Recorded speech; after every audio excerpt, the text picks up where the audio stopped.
Après que Wang Lijun, le maire adjoint de Chongqing, a essayé de s'enfuir par le consulat américain en février dernier, les autorités chinoises n'ont fait aucune déclaration claire à ce sujet. Aujourd'hui, on se demande même si Wang Lijun participera aux 2 sessions annuelles du Parti communiste chinois. La semaine dernière, Wang Lijun, l'ancien maire adjoint de Chongqing, a présenté une demande d'exemption du comité permanent du Congrès national populaire de Chongqing. Cette information a été transmise par le Centre d'information pour la démocratie et les droits de l'homme en Chine, une organisation basée à Hong Kong. En février dernier, Wang Lijun s'était rendu au consulat américain avant d'être emmené à Pékin. La situation de Wang Lijun et des responsables qui l'ont escorté jusqu'à Pékin reste inconnue.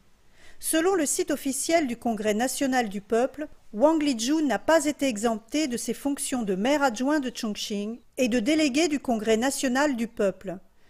Tang Baiqiao, le président de la Ligue pour la démocratie et la paix en Chine, a confié à NTD que les autorités chinoises s'inquiètent que l'affaire Wang Lijun puisse déclencher des luttes internes au Parti communiste et provoquer sa chute. Quelles que soient les méthodes utilisées par le PCC pour faire une déclaration, ce sera au détriment du régime. Il veut cacher les nombreux problèmes auxquels le parti est confronté, comme les 2 sessions annuelles.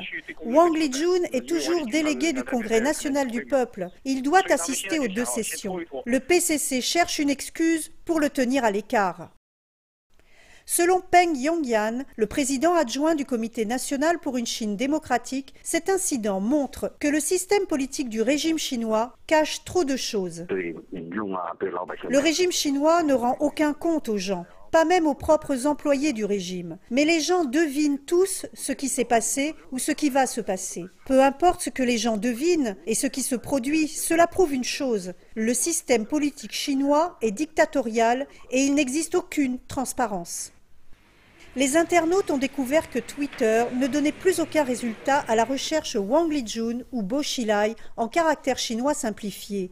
Beaucoup d'utilisateurs de Twitter suspectent le régime chinois d'être à l'origine de ce blocage. Twitter a déjà annoncé qu'il prévoyait d'entrer sur le marché chinois, mais on ne sait pas si cette annonce a un rapport avec ce blocage du site. Sur les autres sites de microblogging chinois comme Sina Weibo, Wang Lijun et Bo Xilai sont des termes protégés.